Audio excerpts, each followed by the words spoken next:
Hello and welcome to episode 99 of Page 1, the Writers Podcast. I'm Tarek. I'm Marco, and thanks for joining us on the podcast where we like to speak to writers of all kinds about their writing careers, find out how they got into the industry and try and get as many hints and tips as possible. If you are joining us on the 99th episode... What an episode to start, I tell you. That's a bold number to start with.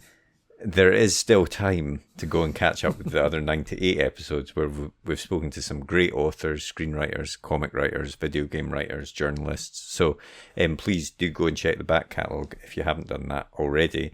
We are obviously very excited to be almost at our 100th episode, and we're going to chat a bit more about that after this week's interview with the brilliant Anna Mazzola. Absolutely. She's a fantastic writer. She's a lawyer, much like ourselves. She writes kind of historical crime fiction. Her first novel was The Unseeing, which was very well received. It won an Edgar Award in the US. It was nominated for various awards in the UK. And her latest novel is The Clockwork Girl, which has just come out today, at time of recording, actually. So it's available now, and we would definitely recommend you go and grab it. It's set in 18th century Paris. And yeah, it's a kind of historical, crimey, a little bit of fantasy in there as well. Yeah, there's a sort of there's hints of this sort of supernatural or magic around it as well. Which and we actually talked to Anna a bit about, you know, I feel especially with historical fiction, the setting is so important. It's almost a character in and of itself, and she's very good at creating these settings in her novels. And she also talks to us about. I sort of mentioned in the interview that most lawyers turned authors write legal thrillers, which she doesn't. But in fact, we find out that she is working on a legal thriller as well. So, yeah, exactly. So we talked to her about that as well, and much more as well. It's a great fun, really fun interview. Yeah. So we'll get straight into after a quick advert for our writer's notebook, and then we'll be back at the end of the podcast with a bit more chat, and of course to let you know about our special 100th episode. 100 episodes, spectacular, fantastic. But for now, on with the podcast. The blank page. To some, it's terrifying, an obstacle to overcome.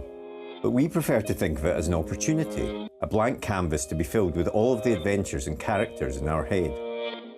So how to overcome that fear? Well, we all know the best advice for a writer is write.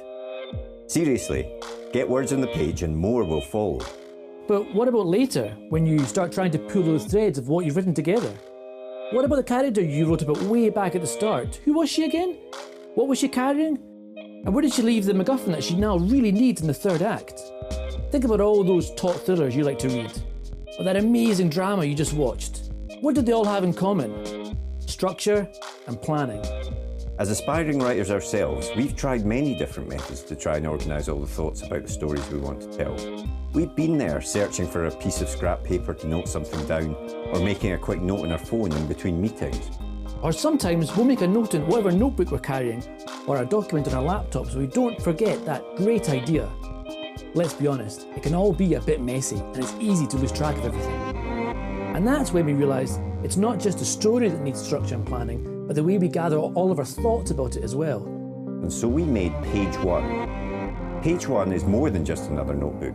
It's a place to put down all your ideas for your latest project, divided into easy-to-use sections that will help you plan your story, so that when that blank page comes calling, you're ready to answer. And then afterwards, once it's written, we realised you need to plan how to let people read it, so we included a section relating to submissions. Each one is designed for one project, whether you want to write a book, screenplay, a comic, or any other kind of story. We truly believe that when you use it, it will help you get to the main event, writing your story. So we hope this helps. We can't wait to read what you come up with. And remember, every story starts with Page 1.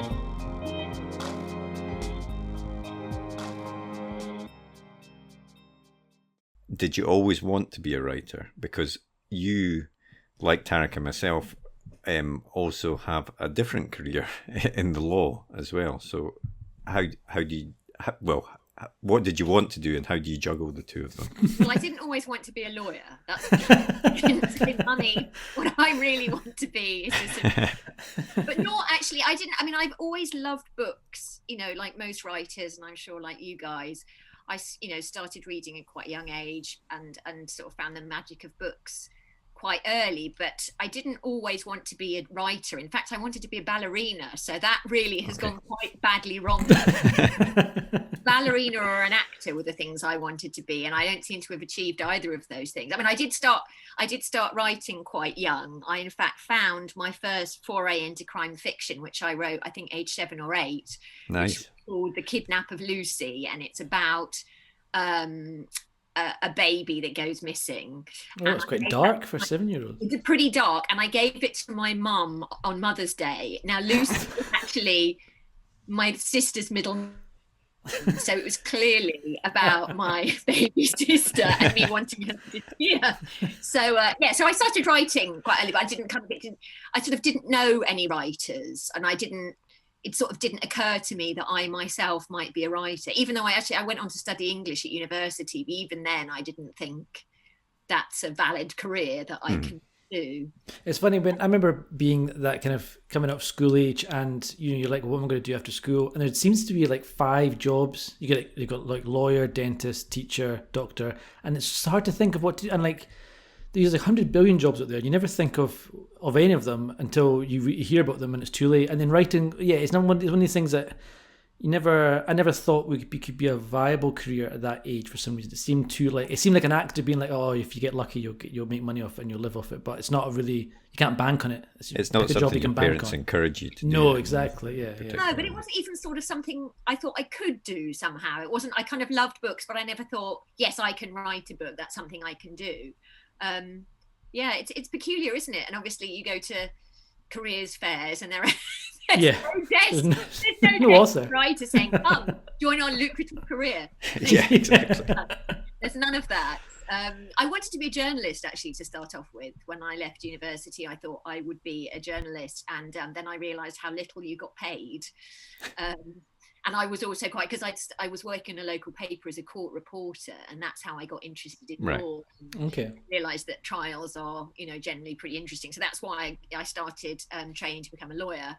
I actually only started writing when my son was born, so when I was on maternity leave. So I had a bit more time, because as you guys know, when you're working full time as a lawyer, you don't really have very much time for anything else. It was only then really that I started thinking, oh, maybe I'll have a go.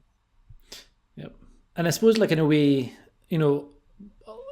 lawyers are kind of telling stories, aren't they? They're telling stories, the client stories to the court or a jury, etc. Like, there is an element of putting a narrative into documents and to pulling together a story from what you're reading and what you're hearing and stuff. Yeah, absolutely. I think you're right. There's kind of, you're taught to be analytical and to pull documents apart and to work out what's true and what isn't, and what and you're right, how you construct a story that's going to be attractive and will succeed. So in one way, yes, I suppose that may explain in part why there are so many of us who are both lawyers and writers, because there are an awful lot of us.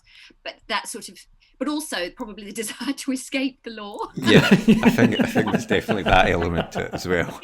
We do writing and analysing, but it's generally pretty dry stuff, isn't it? Very creative. I mean, it was interesting going back to, so I took a bit of time off to, when I got a book deal. And then when I went back into it and to drafting instructions to counsel, you realise how bizarre and archaic the language of law is. I always remember being in a lecture in the diploma, which is what you do after you got your degree. You do a year of diploma before traineeship in Scotland. And it was a lawyer who's now a temporary sheriff now, I think. But he came in, and at one stage he said, and I told everyone, what I really want to do is be a writer and stuff.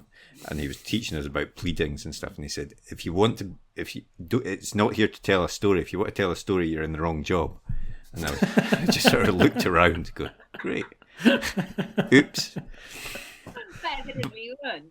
So, But you're slightly unusual, I would say, as a lawyer turned writer, in that your books don't, you know, the common thing for a lawyer turned writer is to write a legal thriller. Hey, guess what I'm writing now? Well, I was trying to set you up as something different, but no, you're right. I am writing a legal thriller, but I'm still writing historical as well. Yeah. Nice. So, I mean, was it the Unseeing that you worked on when you were on maternity leave? Was that? Yeah, so basically I started off, I signed up on a short story course and I started writing short stories. And one of the short stories I wrote was based on this case of this woman who'd been convicted of aiding and abetting a murder in Camberwell, which is where I live. And I became, in a geeky lawyer way, totally fascinated with the case and went through all of the Old Bailey records and the magistrates' records. And so I wrote a short story arising from that. And that was what went on to become The Unseeing. So you're right, I didn't really do the usual thing of writing a legal thriller, but in a way it is a legal story in that it's based on a real case from 1837. But it isn't, you know, it's not a courtroom thriller. Although I was remembering that when I was first submitting my manuscript to agents, the novel originally started with the trial, and it was my agent Juliet Mushins who took me aside and basically said, look, lawyers might find this interesting, no one else wants to read about the trial right at the beginning of the book. So so it turns out not everyone loves law. How weird. That's interesting though. So you got the agent, you got Juliet to represent you on the basis of the manuscript that then was obviously changed quite a lot after that. Yeah, so she was great and took me on, even though she recognised that the novel needed quite a lot of work.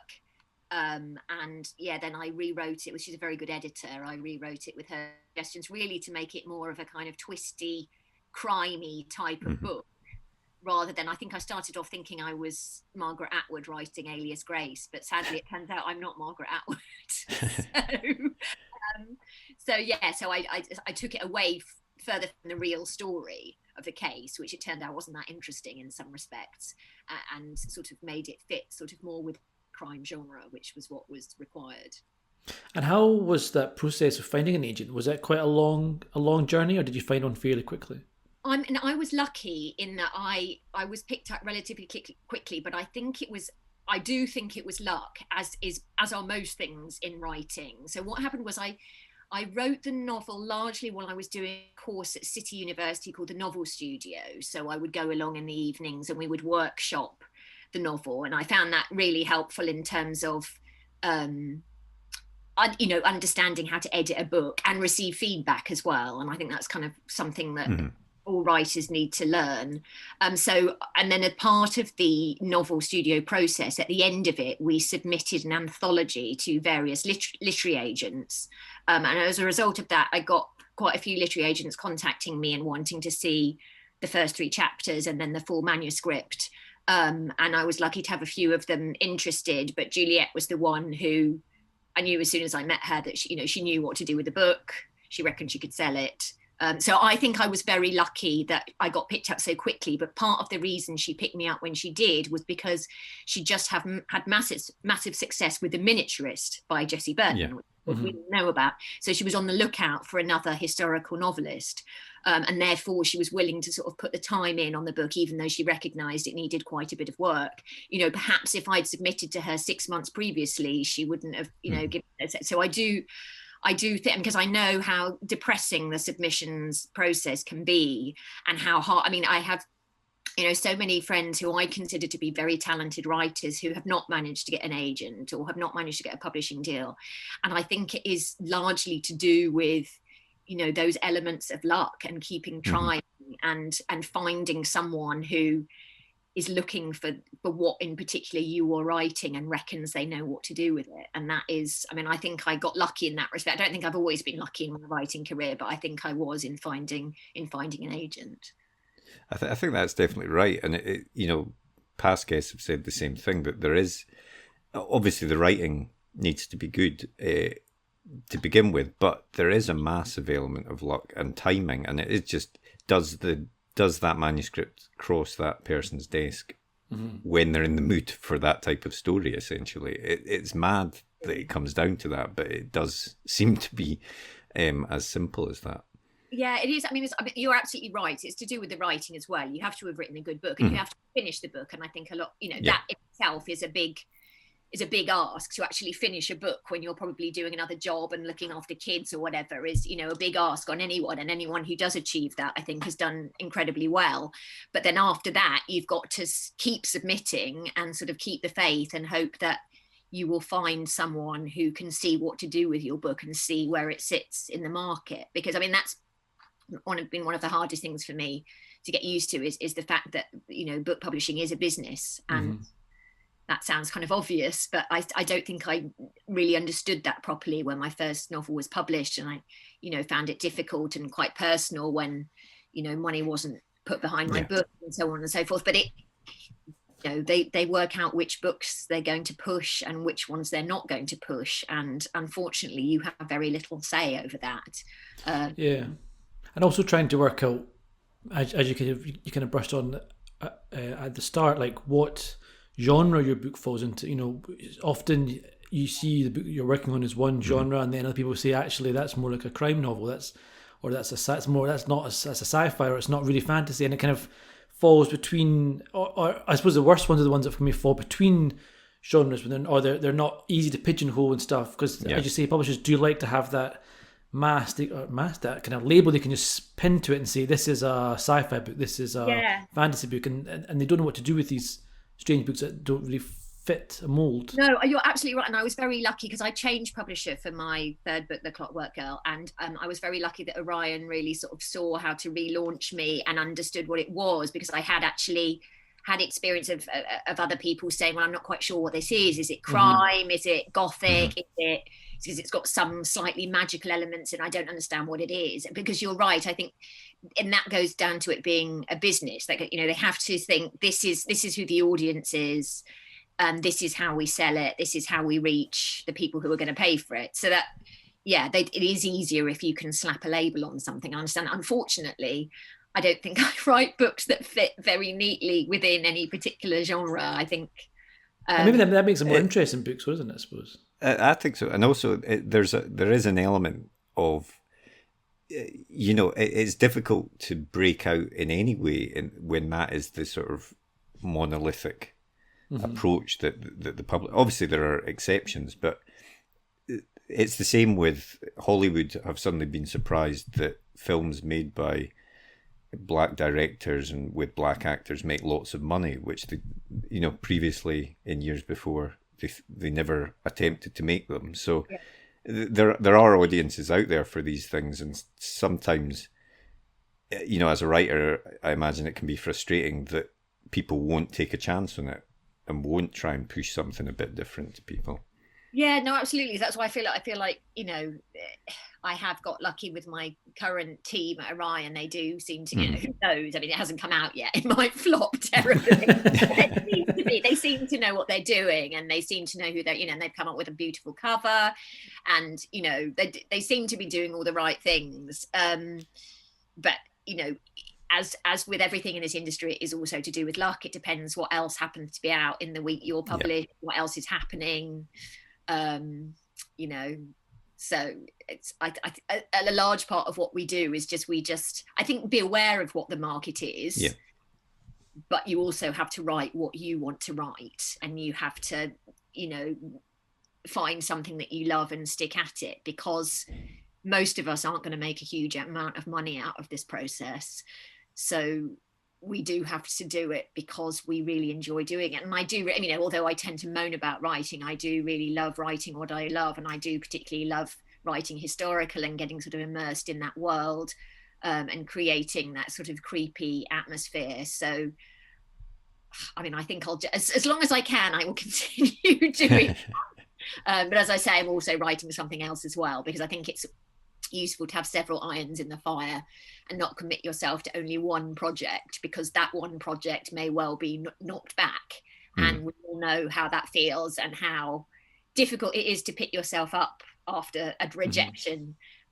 So I try to always have a couple of things on the go at any one time, so that if it all backfires on one of them, I have at least got something else, and don't into a depression. Does that get any easier as you go along? Because obviously, when you're going through the submissions process or whatever, it can be quite disheartening to get rejection, and then 4 books, 3 books in as you are. Does it still hurt as much when? I'm really sorry to say that it doesn't, actually. I'm sorry, that's not what you wanted, but that's not everyone's experience. The sales of my first 2 weren't great, and you're only as good as your sales, basically. Yeah. So that made it more complicated for me. I think if you've had a debut that's been launched well, you might in a better position, but I don't think that hatred of the rejection goes away, and I don't think there's any writer, however successful, who doesn't experience some form of rejection or letdown. And it always does. It always hurts, because it is a business, but it is also something very, very personal to us that we put our everything into. And it hurts if there's silence or rejection, and I'm afraid that process hasn't really got that much easier for me, and I wish I could be more resilient, to be honest. I wish I could not care, because I do think, as I've said, that it's about luck and timing, and if you get rejections, it isn't necessarily to do with the quality of your work. It might well just be because you're not writing what is the flavour of the month that month. But yeah, I can't say it gets much easier. Although I do think that initial submitting to agents and getting knocked back, I do think that is really hard, because you don't know yet that you're a good writer. You haven't had it kind of confirmed in any way, apart from maybe your mum telling you she likes it. So that can be particularly crushing, I think. And I know, as I say, I know a lot of writers who are still there many years down the line and after writing many books, and so maybe it does get slightly better, but it's always there, I'm afraid. Yeah. Well, I mean, your first novel, The Unseeing, it was well received. And I know you say it maybe didn't sell as well as you'd have hoped, but it won an Edgar Award in the US, nominated for the Historical Writers Association Award in the UK. It was recognised as being a good book. Yes, it was. That must have been nice validation. And my mum said nice things. And your mum liked it. Although my dad, do you know what my dad said about it? He said, "At least it didn't make me go to sleep like my philosophy books do." What a compliment! That's 5 stars, I think. Is it? Yeah, exactly. That's the quote you want in the cover. You're right. It was critically well received. It was very well reviewed. Won an award, big award in the US. So absolutely, and at the time that was very important to me. But unfortunately, in this business, you are judged more on your sales. Certainly, maybe not in literary fiction, but in if you're writing genre type fiction, and especially crime, then they do expect you to sell. And if you don't, then it becomes trickier, unfortunately. And your latest book is, as you mentioned, The Clockwork Girl, which is set in 18th century Paris. So it is another historical novel. Do you want to tell us a bit about that? Yeah, sure. So this book took me 1,000,000 years to write. I started writing it, I got the idea for it, I think in 2017, because I've always had a slight obsession with automata, with moving clockwork animals and humans, and I started researching about automata, and one of the centres of excellence for automata in the 18th century was Paris, so I decided I was going to set it there, because at the time I thought, well, that would be great, I'll get to go on lots of holidays to Paris. Little did I know that COVID was coming and I would be able to go once. But anyway, and then when I was researching that, I came across the scandal of the vanishing children of Paris, which is when in 1750 children just start going missing from the streets and no one knows who or what is taking them, and various stories grow up around this and about what might be going on. So the Clockwork Girl is based partly on that, and is partly sort of my own invention, and it follows the lives of 3 different women, one of whom is a former prostitute turned police spy in the house of a master clockmaker, the second of whom is the clockmaker's daughter, Veronique, who's an apparently naive young girl, and the third is Madame de Pompadour, who is Louis XV's most famous mistress, and through her we get to see the splendour and corruption of Versailles. So it's a sort of historical mystery But yes, as I said, it sort of straddles the Gothic and crime, with a few elements of magic thrown in as well. So yeah, but it wasn't a particularly easy novel to write, and but that makes it all the more thrilling to be able to hold the finished thing in my hands. And they, as I say, they've made it look very beautiful. Michaela Caina, the designer, has given it a beautiful cover. So yeah, it's a gorgeous looking book, and it's one I've been reading the last few nights, and it's excellent, and it has that, as you kind of brushed on there, it has a really nice melding of a really cool historical true story of these missing kids, you know, in the chat amongst everyone's not sure what's happening. You've got that kind of mystery running through, which is true, and then you've got that kind of made up story kind of melded with it, and it's a really nice mix, and the setting of it is almost as big a part of the book as the story is, and you know, people always say plot and character are the things you have to balance, but it feels like in this one, setting is just as important. Yeah, I mean, setting is always very important to me, but I think that's probably true of most historical novels, because you have to make sure that you're putting the reader in your own world. I mean, maybe that's true of all genres, to be honest. You have to create your own world, don't you? You have to create your own world in which the reader is going to believe.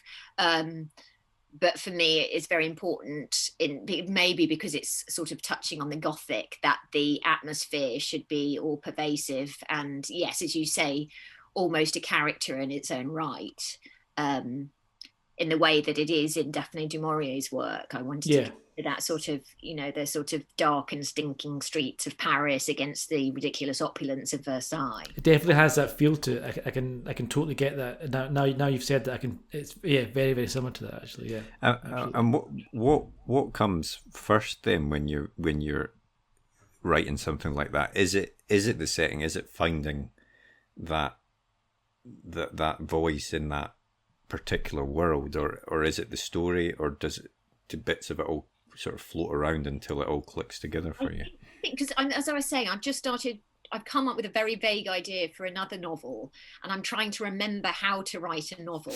Either can tell me, please let me know. But I think what it comes down to is I start off with a very vague notion of the sort of novel that I want to write, and that might be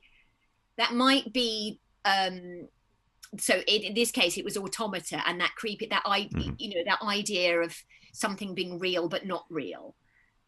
That idea, that's what I started with, and that, you know, what is it about Automata that makes them so creepy and yet compelling? That's what I started with, and then everything else, and then when I found the Vanishing Children story, that then became part of it. With the next novel I'm waiting to hear back from my editor on, with bated breath, see more fear of rejection. It is a sort of ghost story set in fascist Italy. I'm trying to remember, how did that start? I think in that case I knew I wanted to write about the rise of fascism. I knew that was something I wanted to write about, and I knew I wanted to write something ghosty. And then I started researching the supernatural and also fascism, and I came across a quote about how poltergeists and fascism were similar in that they both fed upon the energies of the young to cause destruction, and that's where I got my idea. Cool. Yeah, I really liked that. So that's what it's about, essentially. So that's how that came about. But then, you know, various complicated initially I thought, shall I set it in Germany? And I thought, no, Italy makes more sense because I'm half Italian. I at least can read some Italian, whereas German I would be struggling, and I feel like I have a bit more authority to write something set in Rome, although again I still haven't been able to go, so I'm going at Easter, thank goodness. So that was how that one came about. And then for the one that I've literally just started on, I knew I wanted to write something set in Blitz Britain. That was what I was really interested in, and I'm not going to give too much away about it because this is all, you know, it's sort of nascent that I haven't even discussed it with my editor. But I then sort of worked out what the setting would be, and it's another slightly creepy Gothic setting, and I'm now trying to work out, and again I know it's going to be a mystery, but I'm now trying to work out who the protagonist is and what exactly the mystery is. So I think I think some writers always start. Who is it who's telling me that they started with the first line? They always have the first line of a story, or they might have the ending. I never have anything that clear. I just have a very vague notion of the sort of idea that I want to, the sort of novel I want to write, and then I go and I do a huge and unnecessary amount of research. That's easier than writing the book, and then I try and come up with the idea and the character. Well, I was going to ask about that because it strikes me that writing historical fiction does require a larger burden on the research side of things than certainly probably than contemporary fiction. I suppose science fiction, there might be a lot of research there as well, depending on how grounded you want it to be. But is that a process that you enjoy doing? Is that why, and did you grow up reading historical fiction? What is it about that type of fiction that attracts you? Yeah, I love the research. I find the research absolutely fascinating, and I find it far easier than writing the bloody book. So basically, part of the reason. But I also, yes, I read a lot of historical. I read a huge amount of historical fiction. But then I've always read sort of lots of genre. That's kind of the slightly sad thing about becoming a writer, in that you become sort of. That's what people then send you. Like, oh, right, she likes historical fiction. We'll send her historical fiction, when in fact, I like all sorts of things. But then you think, oh, I have to read this now, which was obviously lovely. I mean, I'm not objecting to people sending me free books. I'm very much. I'm just like, send me a bigger variety of free books. Because I read a lot of non-fiction as well. But yes, the research bit of it is wonderful. And it kind of, it helps me form the idea and create the stories. As I say, I've been writing this contemporary novel, and I found that I had to plot it out in a lot more detail than I have my previous ones. And I think in some ways I found it harder, because with historical fiction, you know that you're not writing about reality, and you know that people aren't really expecting you to. You know, you might get someone complaining. You do get people complaining that you've got something wrong historically, but if you're writing about real life, that's kind of harder in a way. I didn't think it would be, but in some ways it is. And I somehow find it easier. Maybe I'm from centuries past, but I somehow found it easier to find my voice with historical fiction. Whereas with modern fiction, I'm like, well, is it me? Is it supposed to be my voice? Whose voice am I writing here? So I'll get used to it. But I find the world building as well is interesting, because obviously in historical fiction, like you said before, you're wanting to take the reader to that place, and in a way you do have maybe a bit more leeway to build up that world in your voice and your way, whereas if you set something in contemporary times, then you still have to create a world for the reader, but you're more constricted in a way, I suppose. Exactly, it has to gel with their world. And it has to be. I remember seeing someone on a train reading a friend's crime book, and this was in the early days when I still found that. It's still exciting, but it was extremely exciting to me at that point. So I went over and said, "Oh, are you enjoying it? Because that's my friend." And she said, "Well, actually, she said something here about a train station. There is no train station." What is wrong with these people? I remember people are going to pick that sort of thing up all the time, and they do want the world you constructed to fit with the world they know. So it is in a way a trickier process. Yeah, we had Stephen Graham Jones in the podcast, and he told us he'd written this book, and someone had bothered to write him. I think it was a letter, even it wasn't even an email. Had written a letter about how the guy had got to a junction and wound down his window in his car or something, and he had been very irate about the fact that type of car doesn't have wind down windows or something. I felt the need to tell the author. But you get those people with historical fiction. So I remember this is when I stopped. I made a decision to stop reading my Goodreads reviews at this point. When my second book, The Storykeeper, came out, and someone had done an early review in which they said I'd made several errors, and it was something to do with elderberries. One of them was that I'd got several locations in Skye wrong, which it turned out I hadn't, but obviously I went off into a panic about it. Yeah. And the other was something about the level at which elderberries grow. And then I went and checked, and she got it wrong. So I just thought, this is it. I'm going to stop reading Goodreads. It's not helping me. It's just. Well, I mean that actually that's a good point, and there's the whole kind of argument about accuracy versus authenticity in historical fiction. And what's your view on is it important to get the details right, or is it important to get the story right? You know, what's the feel of the time. The feel of it, yeah, exactly. Yeah. Like you know, for me, I personally, I think I would rather have it feel right, even though if I've put someone in the wrong city or someone is not historically accurate, but it doesn't impede the flow. The story keeps going.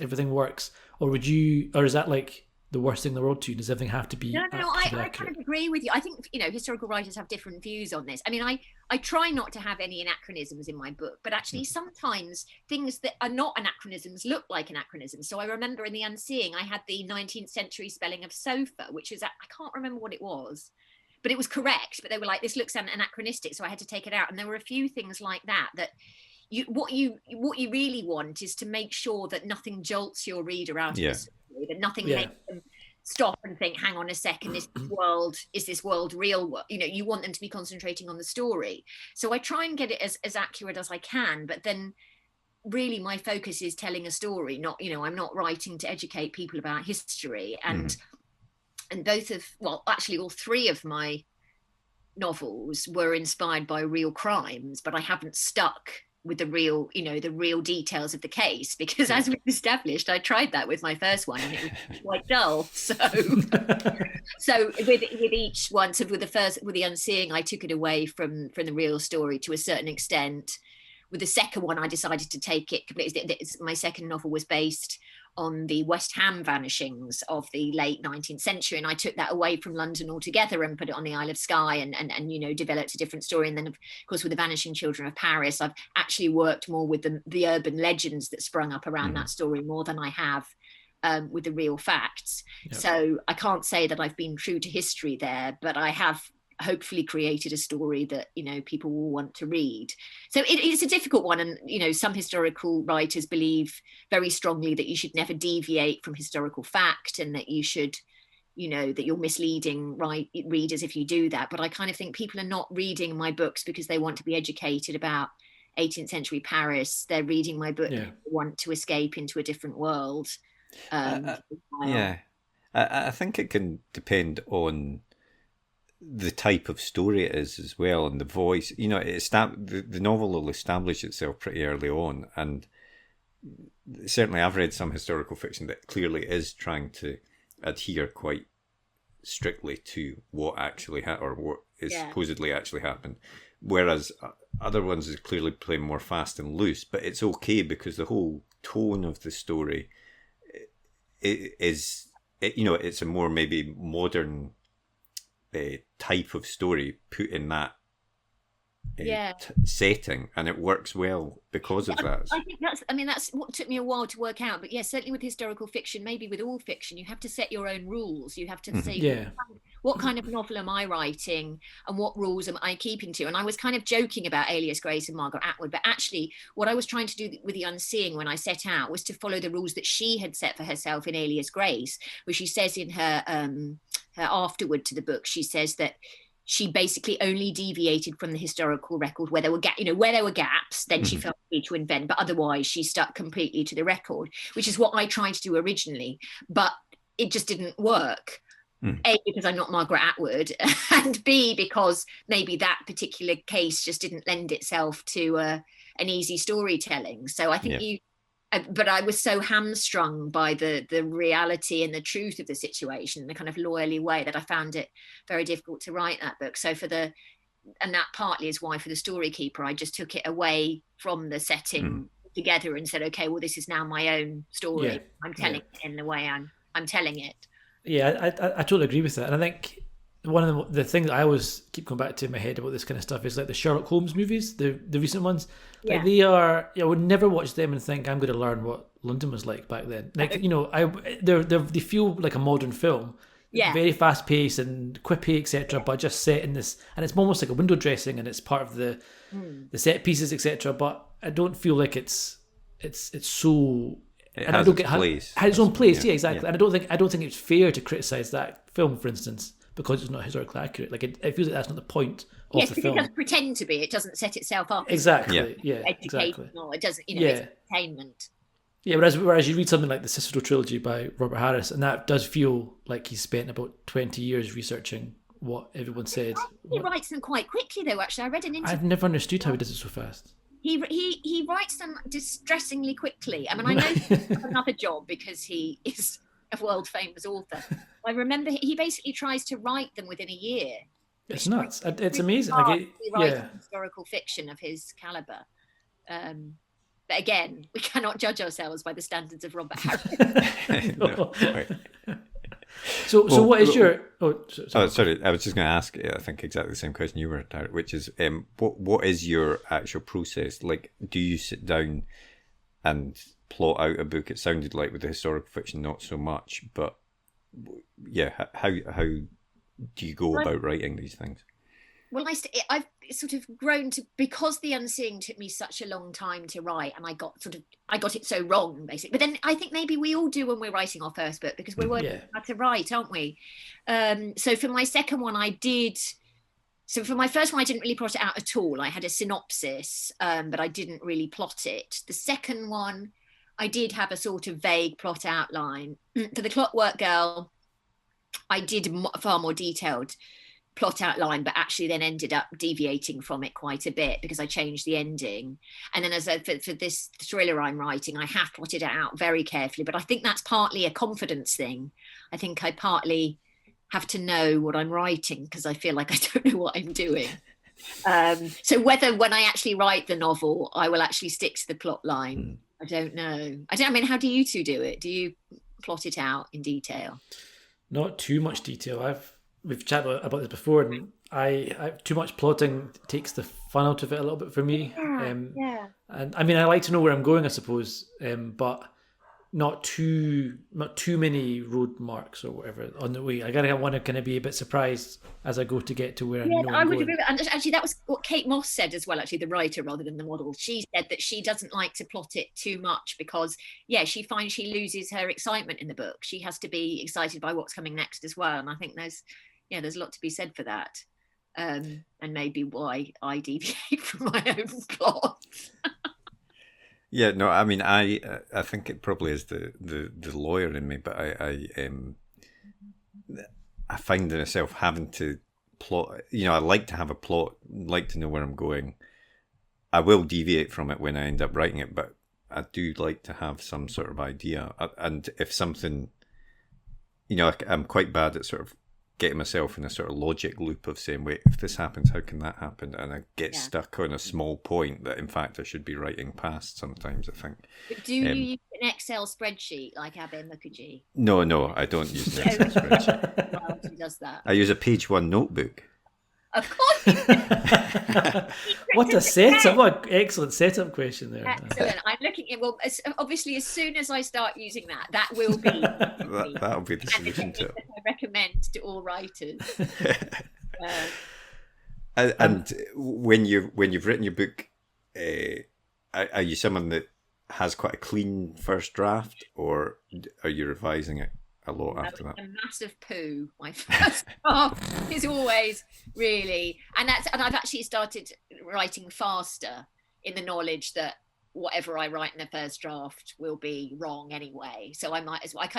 Someone described it as sort of creating the clay with which you're going to mold your sculpture. Mm-hmm. So now I do the first draft relatively quickly, knowing that I'm still sort of working out the story at that stage, and I'm going to have to go over it. I mean, people. I remember talking to Joseph Knox about it, and he says that he does very little editing. Actually, he just manages to write it perfectly the first time. Wouldn't that be good? If you that's the dream. That is the dream. Wrote a novel, I don't believe that. I don't believe anyone that says that. That sounds like nonsense to me. Do you do rough first drafts? Oh, my first draft's total vomit. It's just, as you say though, it's just that for me the first draft's the hardest part. Like getting it down. It's that total, it's that kind of classic 20,000 words. This is the best thing anyone's ever written, and then that horrible this is it's actually the worst thing anyone's ever written for about the next 40,000 words, and then you think, oh, it's maybe okay, and then pushing through that horrible doubt phase, and then just having some space to go back to a month later and see actually it's not as good or as bad as I thought it was, but there's stuff here I can build on, and then get it closer to the image you have in your head by the time you've done the seventh draft or whatever. Sounds like we have similar kind of processes. Vomit, poo. Just horrible bodily fluids, basically. Yeah. But but that I agree with you. I find the first draft the hardest part, just actually getting the word. I now use Scrivener as well as a page notebook, which I find particularly useful because you could set yourself targets. And I find maybe again it's the lawyer in me, but I like knowing like this is when I have to have it done. This is how many words I have to have done, and then if I hit it, you know, I get the special warm feeling, even if it's a total load of nonsense. Whereas if I don't set myself a target, then I'll just go back. I just go back to the beginning and start correcting it, which doesn't really get anywhere. Yeah. And definitely, I think as well, what is important is giving yourself that little bit of time before you go back over what you've written.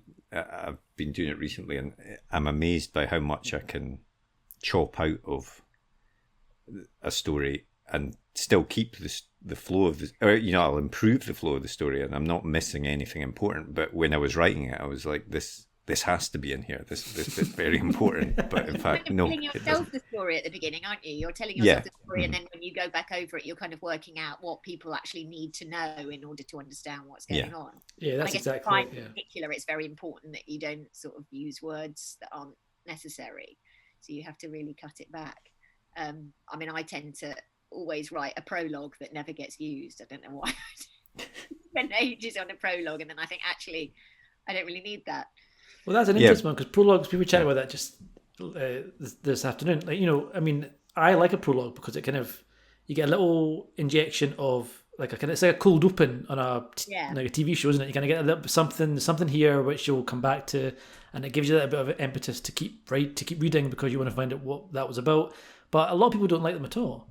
I know some people are really anti-prologue, and I think they're wrong, because I think actually prologues can be, as you say, they can be really effective, especially in crime novels, where you want to know what kind of novel you're reading, and you want the suspense, but you also don't want to start right in the action.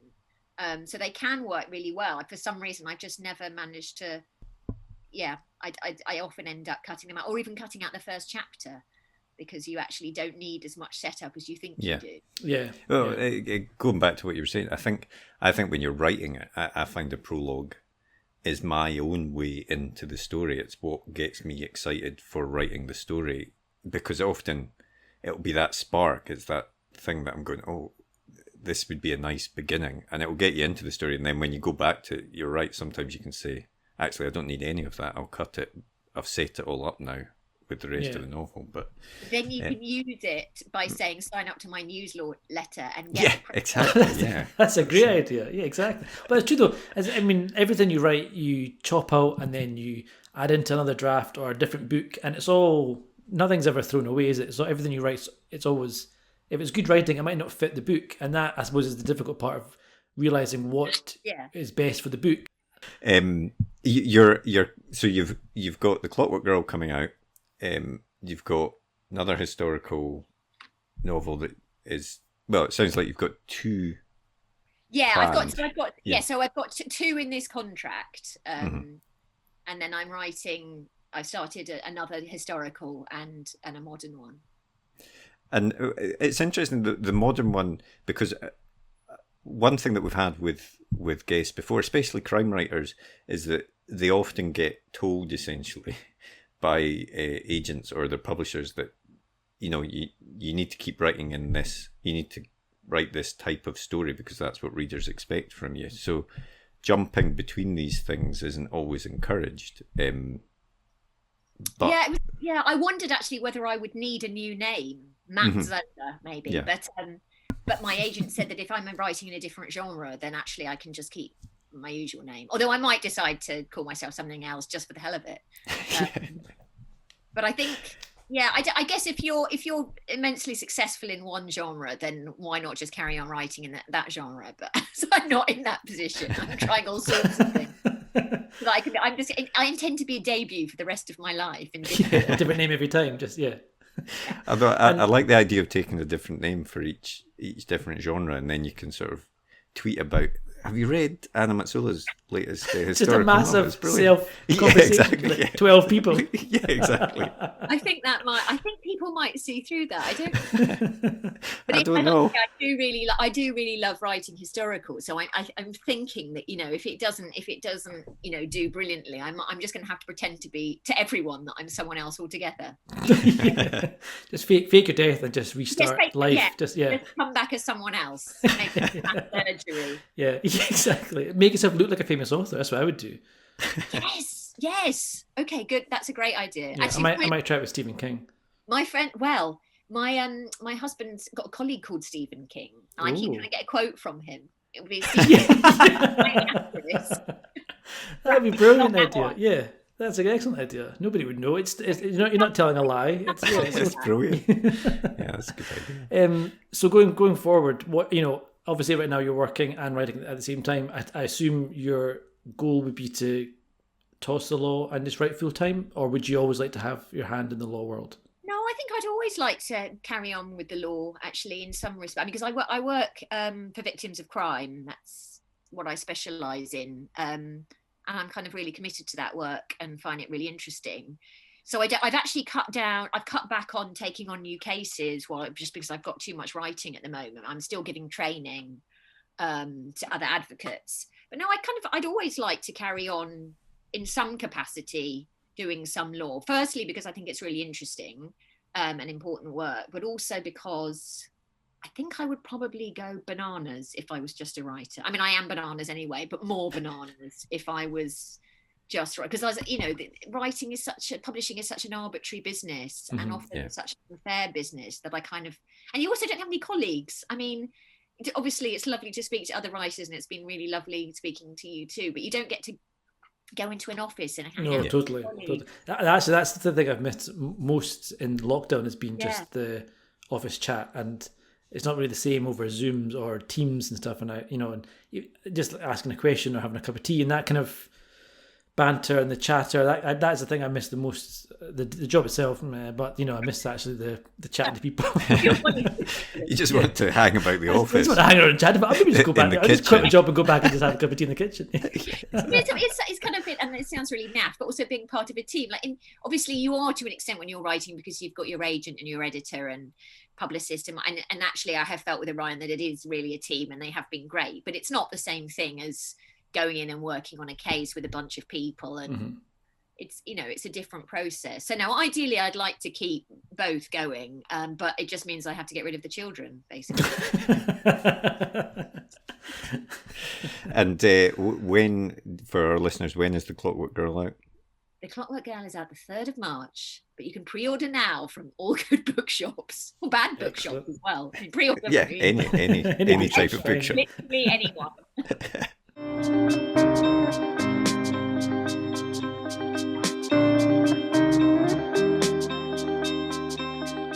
What was the last book that you read? Oh, well, the book I've just, obviously now I can't remember what it's called, so I'm going to have to look on my phone. Do you find that when you read books on Kindle, you forget what they're called? But it's basically the diary. It sounds like it's going to be really macabre and dull, but it was absolutely fascinating. It's the diary of a pathologist's assistant during the Second World War. Let me find it. Sorry about this. Murder on the Home Front, it's called, and it's absolutely fascinating. It's this pathologist assistant, so she's talking about various murders that took place in the 1940s, but also just what life was like during the 1940s. And she's really funny. She's just a naturally funny person, and also a very good writer. So I absolutely loved that. What else have I read recently that's been great? I mean, to be honest, I'm a bit of a book tart. I tend to read lots of things at the same time. Do you do that? I've just started reading The Distant Dead by Leslie Thompson, which is another Blitz murder book, and which is brilliant so far. And I'm also reading all sorts of weird political things. I've just read Reputation by Sarah Vaughan, which I think is also out on the 3rd of March, so I shouldn't be promoting it, but it's brilliant. I enjoyed Anatomy of a Scandal. That's absolutely brilliant. And I've been reading lots of true crime books about the 1940s. And I also have read a fascinating book called Putin's People, which turned out to be very timely. Topical. Which is really, really interesting about him and his cronies, essentially, and how he came to be the way he is. And it's by people telling him every day that he is God's gift to mankind. And apparently if you do that to someone, then they grow to believe it. Sounds like a similar technique that Trump must have used, I think. Yeah, I think so. I think they're definite similarities, but Putin is smart. That's the right. That's a difference. Actually, there's lots of stuff in about his interactions with Trump and how he basically just used KGB tactics on Trump to make him go along with what he was saying. So yeah, quite very interesting, but really fascinating. And then I've read some fantastic proofs that I've been sent recently. Beth Underdown's Lock and the Key, which is a Daphne du Maurier kind of inspired 19th century Cornwall novel, which is really haunting and beautifully written. What else? I can't remember. I just read about a million things at the same time, but at the moment it's all 1940s. So have you got any 1940s recommendations for me? None jumped to my head, I have to say. Niche, isn't it? A bit niche. What about the last film that you watched? Well, the last film that I watched was on the plane, and it was Time to Die, the Bond film. Oh, yeah. I enjoyed it. No? Well, I loved the beginning. I thought the beginning was absolutely brilliant. In Italy, yeah. The girl on the ice. I thought it started. Oh, that bit, yeah. I loved that beginning. That was a real crime thriller beginning, wasn't it? It was actually a quite low key opening for a Bond film, yeah. Yeah. And I absolutely loved that, and I thought it was brilliant. But to be honest, by the end, maybe I was just tired. I got a bit bored of it. I was like, there was so much chat. I wasn't really that interested. I don't know. I guess everyone has their own expectations of what a Bond film is going to be. I'm kind of I'm sort of Bond agnostic. I always think they're going to be better than they are. Casino Royale was the last one that I really properly enjoyed. That's probably that was brilliant. That's excellent. Yeah. I did like Skyfall a lot. I didn't really like Spectre at all, but no, I did like No Time to Die. I thought it felt a little bit different than Craig's previous Bond stuff, and I was getting a little bit bored of Craig's Bond and kind of super serious. I kind of want them to go back to a bit more campy fun, more gadgets. Pierce Brosnan type stuff. Yeah, exactly.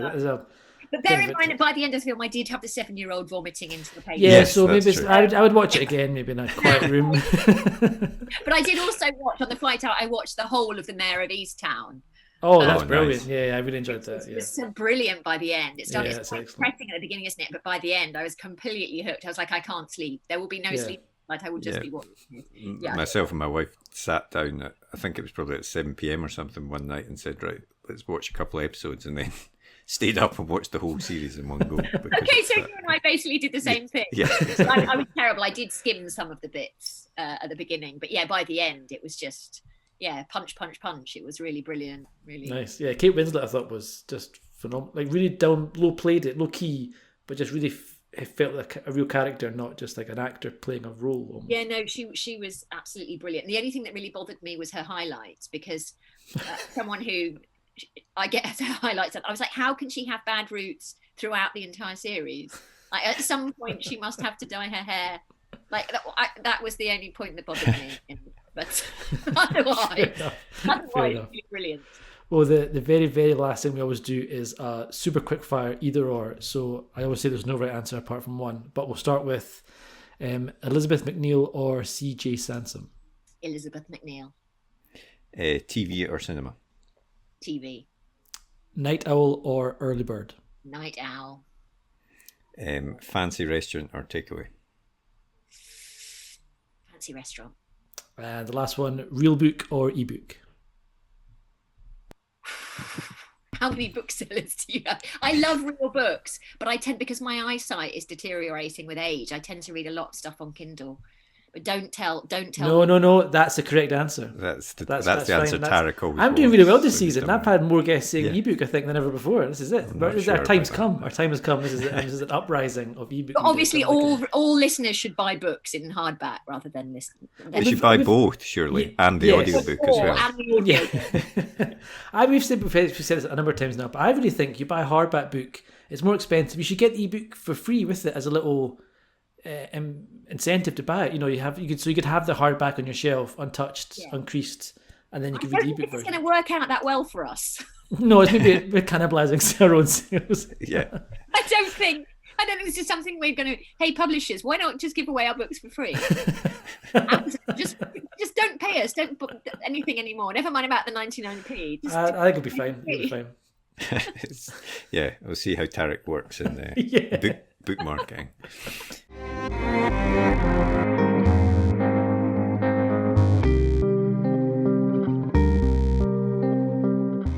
Well, thanks very much to Anna for coming on the podcast. I really enjoyed that chat, and I thought it was interesting what she was saying about how it can be difficult if you don't write a very specific genre, if your book isn't clearly a crime novel but it has elements of other things, or if it's not clearly a science fiction novel and it has elements of other things, it can be difficult to find that agent or find that publisher that's going to take a chance on you, because they're looking at the market all the time, and it is a business, and they're quite a risk-averse business as well, aren't they? Yeah. It's funny, and it's a point that I think you made either in this episode or in another one we've recorded, which is that the publishing world shouts about wanting new stuff and new voices and new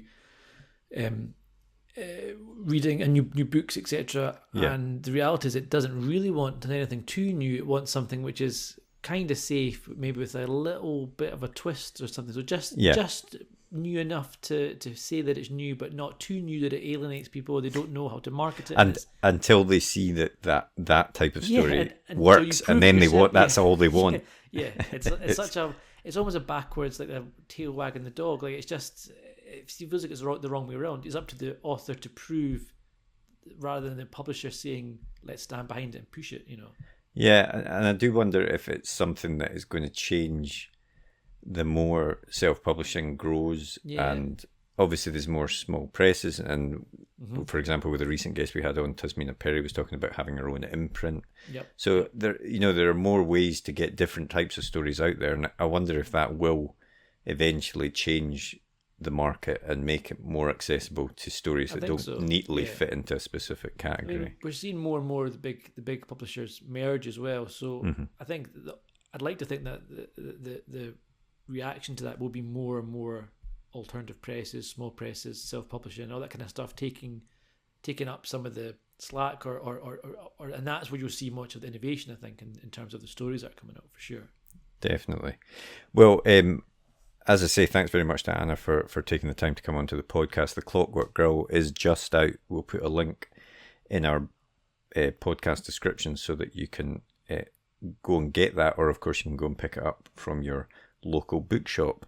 And now we're on to the small matter of episode 100. Yes, indeed. Wow. Which is a milestone we genuinely never thought we'd reach. So thank you if you're a listener that's been there from the start and put up with us every week, chatting to. I'm sure it's for the guests that you're tuning in, but even so, should skip over our chat every time. Yeah, exactly. Even so, no one's listening to this, but even so, we appreciate you hanging around. And actually, that's a good point for me to do my usual plug of, if you enjoyed the episode, please do rate and review us, because it really helps us continue to get great guests on the podcast, and we'd love to keep doing this. And we have a very, very special guest and a special episode next week. Yeah, next week we're chatting with the awesome Ian Rankin, and we had a fantastic chat with him. Big crime author, I'm sure everybody under the sun knows who he is. Big crime author from Edinburgh, writes his Rebus novel set in Edinburgh, and we do a really great chat with him. But not only is it an audio podcast, we also filmed it in a really fancy studio that's run by the silent partner, the boss man, Tim, of page one. The page one. Yeah, it's a really great chat. Yeah, no, it is. It's a really great episode, and it was really fantastic having the chance to speak with Ian in person. So you can listen to it on the audio podcast, as Tarek says, or it will be on YouTube as well. And obviously we'll tweet about that and everything, just so you can get all the links to know how to tune into that one. Plus, there is a very special competition to win a whole pile of books and your very own page one notebook. So be sure to tune into next week's episode because there's a lot going on. 3 lucky winners going to win a lot of books and some signed books by Mr. Rankin himself. Yes, as well. indeed. So very indeed. special prizes. Before I forget, if anybody would like to get in touch, they can always send us an email to that's the Twitter machine. They send us an email to podcast@rightgear.co.uk or a tweet to @right_gear. But otherwise, have a great week, and you will actually be able to see us next week on the YouTube episode. I apologise in advance for my. Exactly. I put on some lockdown weight and I was quite sweaty in the room, so I'm going to apologise for that in advance. Yeah, but we hope you tune in for that one. See you later. Well, we hope you enjoyed that episode. If you did, be sure to hit that thumbs up button and hit the subscribe button so you never miss an episode like these ones down here. And if you want to get in touch, you can do so by finding us on our social media platforms up here or drop us a comment way down below there. But otherwise, thanks for listening and join us for the next episode. See you later.